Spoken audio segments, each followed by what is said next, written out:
আল্লাহ রাসূল সাল্লাল্লাহু আলাইহি ওয়াসাল্লাম একবার ওয়াজ করতেছেন, সহিহ বুখারীর বর্ণনা। আল্লাহর হাবিব সাল্লাল্লাহু আলাইহি ওয়াসাল্লাম বললেন, ইন্না মিনাশ শাজারি শাজারা, এক ধরনের গাছ আছে, লা ইয়াসকুতু ওয়ারাকুহা, যেই গাছের পাতা কোনোদিন ঝরে না, পাতা পড়ে না, একটা গাছ আছে। মাসালুহা কামাসালিল মুসলিম, এই পাতার দৃষ্টান্ত মুসলিমের দৃষ্টান্ত একই। হাদিসুনি মা হিয়া, দেখি তো কোন সাহাবী বলতে পারে এটা কোন গাছ। আল্লাহর হাবিব বললেন, এমন একটা গাছ আছে যেই গাছের কোনো পাতা ঝরে না। এই পাতার দৃষ্টান্ত, গাছের দৃষ্টান্ত, মুমিনের দৃষ্টান্ত একরকম। ফাহাদিসুনি মা হিয়া, কে আছো বলতে পারো এটা কোন গাছ? কেউ পারে না। সাহাবারা মনে করছে এটা মরুভূমির কোন একটা গাছ হবে। কেউ বাড়ির পাশে যে খেজুর গাছ আছে এটা খেয়াল করে নাই। সবাই চলে গেছে অন্য গাছের দিকে, ক্যাকটাস, গুলমলতা, মরুভূমির রেয়ার যে গাছগুলো আছে, দুর্লভ দুষ্প্রাপ্য গাছগুলো, তারা এক একজন একটার পর নাম বলতে আরম্ভ করলো। আল্লাহ রাসূল সাল্লাল্লাহু আলাইহি ওয়াসাল্লাম বললেন হয় নাই, একজন বলে একটা, আল্লাহর হাবিব বললেন হয় নাই। সবশেষে কেউ যখন পারে না, আল্লাহ রাসূল সাল্লাল্লাহু আলাইহি ওয়াসাল্লাম বললেন, ইন্নাহা নাখলা, এটা খেজুর গাছ। এটা কি গাছ?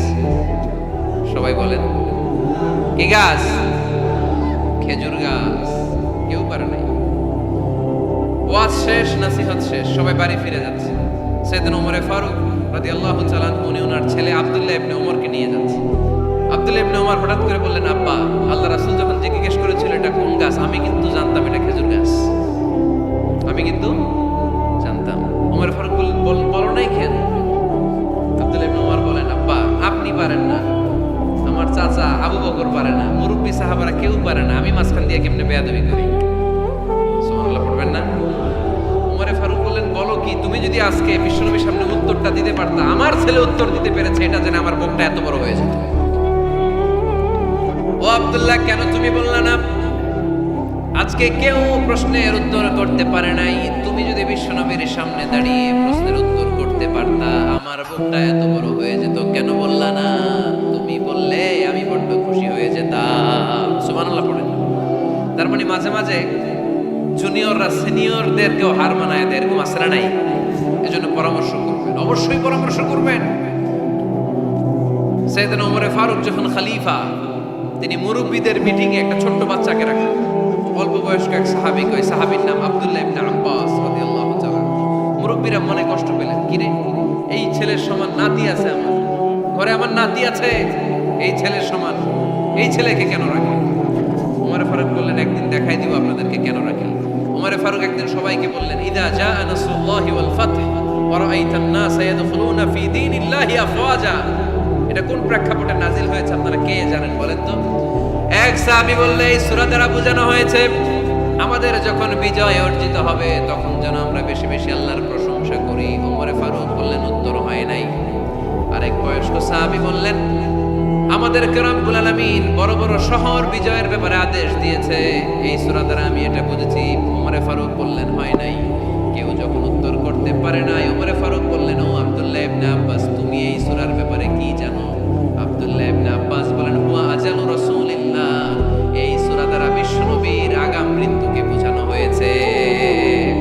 ইদা জাআ নাসরুল্লাহি ওয়াল ফাতহ, নবী হে, যখন বিজয় আসবে, আল্লাহর পক্ষ থেকে সাহায্য আসবে, ওয়ারাআইতান নাস ইয়াদখুলুনা ফি দীনিল্লাহি আফওয়াজা, আপনি দেখবেন দলে দলে পানির মতো লোকজন কালিমার ছাতার নিচে প্রবেশ করতেছে। তো সবাই যখন কালিমা পড়ে মুসলমান হয়ে যাবে, সবাইকে মুসলমান বানানোই ছিল বিশ্বনবীর মিশন। মিশন যখন কমপ্লিট, নবী থাকার পৃথিবীতে আর দরকার নাই। এই সূরা দ্বারা আল্লাহ বুঝিয়েছেন বিশ্বনবী পৃথিবীতে আর বেশি দিন বেঁচে নাই। চিল্লায় বলেন ঠিক কিনা? ওমর ফারুক ডেকে বললেন, আব্দুল্লাহ, মারহাবা, মারহাবান বিকা ইয়া আব্দুল্লাহ ইবনে আব্বাস। ও আব্দুল্লাহ ইবনে আব্বাস, মাশাআল্লাহ, তাবারাকাল্লাহ। কেউ সঠিক উত্তর না দিতে পারলেও তুমি সঠিক উত্তর দিয়েছো।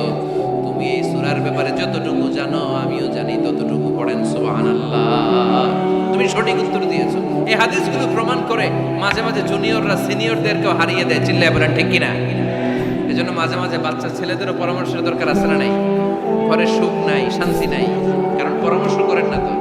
আব্বা আম্মার পরামর্শ নেন, স্ত্রীদের পরামর্শ নেন, ছেলে মেয়েদের পরামর্শ নেন।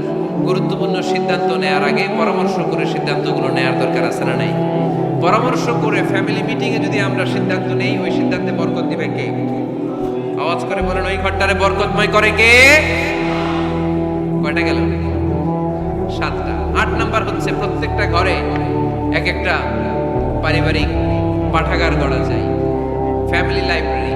কার কার ঘরে পারিবারিক পাঠাগার আছে দেখি সুজানগরে? মাশাআল্লাহ, মাশাআল্লাহ পড়েন, আওয়াজ করে পড়েন মারহাবা।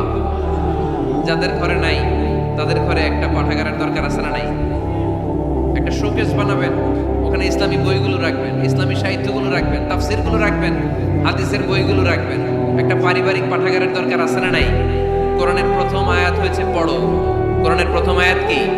আল কোরআনের প্রথম বাণী পড়ো, আল হাদিসে নবীর কথা পড়ো। আল কোরআনের প্রথম বাণী পড়ো, আল হাদিসে নবীর কথা পড়ো। পড়ে পড়ে শেখো, শিখে শিখে তুমি তোমার নিজের জীবন গড়ো। পড়েন আমিন। কোরআনের প্রথম কথা কি?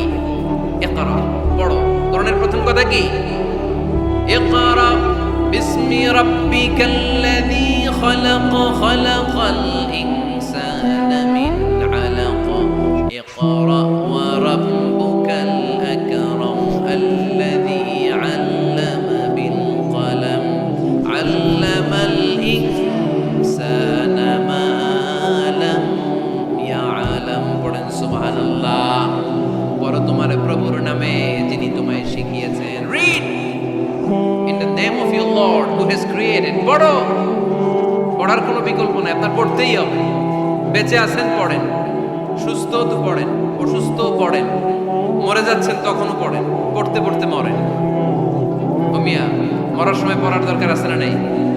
মরার সময় পড়বেন লা ইলাহা ইল্লাল্লাহ মুহাম্মাদুর, এটা না বললে হবে? তার মানে মরার সময়ও পড়তে হবে। চিল্লায় বলেন ঠিক কিনা? তাহলে সুখী, সমৃদ্ধ, আলোকিত একটা পরিবার গড়ার 8 নম্বর পয়েন্ট হচ্ছে একটা ফ্যামিলি লাইব্রেরি। প্রত্যেকটা ঘরে তো যেন নেই যে আমাদের প্রত্যেকের ঘরে আমরা যেন ছোট্ট করে একটা পাঠাগার বানাই। ওখানে যেন বিভিন্ন ধরনের বই, বিভিন্ন ধরনের বইয়ের কালেকশন রাখি। বই কিনুন, বই পড়ুন, প্রিয়জনকে বই উপহার দিন। বই কিনে কেউ কোনোদিন দেউলিয়া হয় নাই, ঠিক কিনা? পড়তে রাজি আছেন তো? এই যে কোরআনের বঙ্গানুবাদ পাওয়া যায় না এখন, কথা বলেন। স্মার্টফোন আছে কার কার দেখি? হ্যাঁ, কারা কারা স্মার্ট দেখি? হাজার হাজার স্মার্ট, মাশাআল্লাহ। এই স্মার্টফোনের ভেতরে আল কোরআন নামে বাংলায় কোরআনের একটা অ্যাপস পাওয়া যায়। কথা বলেন, পাওয়া যায় কি যায় না? আজকে থেকে এই অ্যাপসটা ডাউনলোড করে প্রতিদিন 1 আয়াত, 2 আয়াত, 3 আয়াত করে পড়া শুরু করে দেন। বাঁচতে হলে পড়তে হবে, বাঁচতে হলে জানতে হবে, ঠিক কিনা? এই স্লোগান আমাদেরকে শেখায়। এই স্লোগান তো আল্লাহ, এই স্লোগান দিয়েই তো আল্লাহ কোরআন শুরু করছে। ইকরা বিসমি রাব্বিকাল্লাযী খালাক। বাঁচতে হলে জানতে হবে, বাঁচতে হলে পড়তে হবে, পড়ার কোনো বিকল্প নাই। আওয়াজ করে বলেন ঠিক কিনা? সুজানগরের রায়েরা, মোবাইলের অ্যাপসের ভেতরে আমরা কোরআন রাখতে রাজি আছি তো সবাই? হাদিসের অ্যাপস ডাউনলোড করতে রাজি আছি তো? বাস রাজি আছি, ডাউনলোড করে রাইখা দেবো, আর কেউ পড়বো না নাকি? হ্যাঁ, প্রতিদিন একটা আয়াত হলেও যেন আমরা পড়ি। আল্লাহ যা বলা দরকার সব বলে দিয়ে গেছে, নতুন করে আর কিছু বলবে না। আমরা যেন পড়াশোনা করি, আমরা যেন একটা পাঠাগার বানাই।